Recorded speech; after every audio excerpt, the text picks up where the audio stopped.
जय हो कार्तिक मास की, जय हो कार्तिक मात्यम की, जय हो राधा रानी सरकार की, जय हो राधा रानी सरकार की, जय जय हो लड्डू गोपाल की, जय जय हो सांवरिया की, लड्डू की, केशव की, जय हो ज्योत मैया की, जय हो शेरा वाली मैया की, जय हो राधे कृष्ण जी की, जय हो इनकी गैया की, क्योंकि जो हमारे ठाकुर जी को, लड्डू जी को, केशव जी को, माधव जी को, सांवरिया जी को भूख लगती है, हम नहीं रहते तो गाय इनको दूध पिलाती है। जय हो श्री गणेश लक्ष्मी मैया की, जय हो राधा रानी सरकार की, जय हो सांवरिया सरकार की, जय हो कार्तिक मात्यम की, जय। अब पढ़ेंगे हम कार्तिक मात्यम का। आज कौन सा अध्याय पढ़ेंगे? शायद 19वां 20वां। आज पढ़ेंगे हम 20वां अध्याय कार्तिक मास का। जय हो कार्तिक मास की। नारद जी कहने लगे, हे राजा पूतो, जो कार्तिक कृष्ण अमावस्या को दीपावली करता है वह कभी दरिद्रता नहीं होती। इस संबंध में एक इतिहास सुनो। धुरसेन नामक सत्य शर्मा नाम का एक अत्यंत दरिद्र ब्राह्मण रहता था। उसके मन में सदैव यही लालसा बनी रहती थी कि यदि मेरे पास धन हो तो मैं उसे दानादि धार्मिक कार्यों में व्यर्थ करूँ। इसके लिए वह सदैव विष्णु भगवान का पूजन किया करता था। वह जो कुछ कमाता वह सब वह हो जाता। इस पर दरिद्रता निवारण का उपाय पूछने के कारण भी विद्वान ने उसे बताया कि तुम धन को प्राप्ति के लिए शिव जी की आराधना करो। तब से वह शिव जी की उपासक बन गया। निदात 1 वर्ष बीतने पर एक दिन शिव जी ब्राह्मण का रूप धारण कर उसके पास आए और बोले, ही विप्र, धन की प्राप्ति हेतु तुम राजा के पास जाकर उसे वरदान मांगो कि कार्तिक वधी अमावस्या को हमारे सिवाय और कोई अपने घर में दीपक न जलावे। ब्राह्मण ने ऐसा ही किया और राजा ने ब्राह्मण ने ऐसे ही किया और राजा ने उसकी बात को स्वीकार कर ली। निदान कार्तिक कृष्ण अमावस्या को एक दिन पूरा था।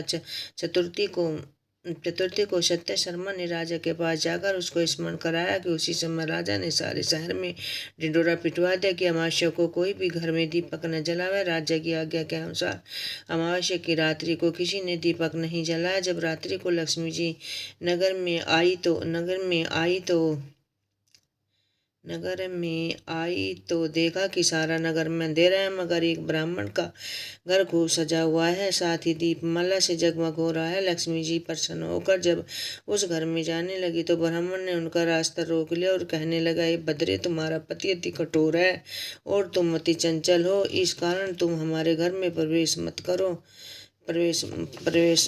करो। तब लक्ष्मी जी कहने लगी कि भगवान के शयन के समय में आई हूँ, अतः निश्चय करके तुम्हारे घर में वास करूंगी। यह सुन ब्राह्मण ने कहा कि यदि तुम इस बात की शपथ लो कि 3 वंश पर्यंत तुम हमारे घर से नहीं जाओगी और यह वास करेगी, हमारे घर में आ सकती हो। लक्ष्मी जी कहने लगी कि यदि तुम विधि पूर्वक पूजन करोगे तो मैं निश्चय ही तुम्हारे घर में वास करूंगी। यह सुनकर ब्राह्मण ने पूछा कि मैं किस विधि से तुम्हारा पूजन करूं। तब लक्ष्मी जी कहने लगी कि कार्तिक वधी अमावस्या को प्रातःकाल स्नान आदि करके देवता और पितरों का पूजन करो, सायंकाल हमारा पूजन करो। इससे पहले स्वास्तिक वाचन गणेश जी का पूजन करो, फिर कुबेर का पूजन करो।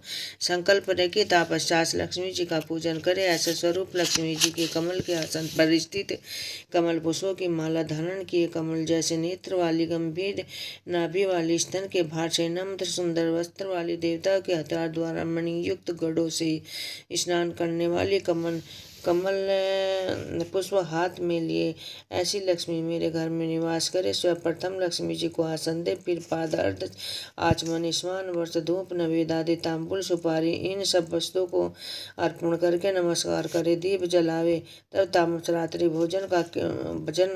रात्रि भगवान का कीर्तन करे। इस प्रकार कुबेर तथा लक्ष्मी का पूजन लक्ष्मी का पूजन करके ब्राह्मण को भोजन करावे। तत्पश्चात बंधु बांधवों सहित आपने आप भी भोजन करे। सत्य शर्मा ने विधिवत इसी प्रकार किया, जिससे उसके बहुत सा धन होगा। इसके बाद उसने अनेक यज्ञ भी किए। फिर सत्य शर्मा विरक्त होकर मथुरा जी चले गया। वहीं पर समाधि इष्ट होकर विष्णु लोक को प्राप्त हुआ। कल हम पढ़ेंगे 21वां अध्याय। जय हो कार्तिक मास की जय हो, कार्तिक माध्यम की जय। सुनने वालों मतलब पढ़ने वाले और सुनने वालों का सबका इतना ही धर्म होता है। जय हो राधा रानी सरकार की, लड्डू की, पंचुद लड्डू जी की जय हो, ज्योत मैया की जय हो, जय हो।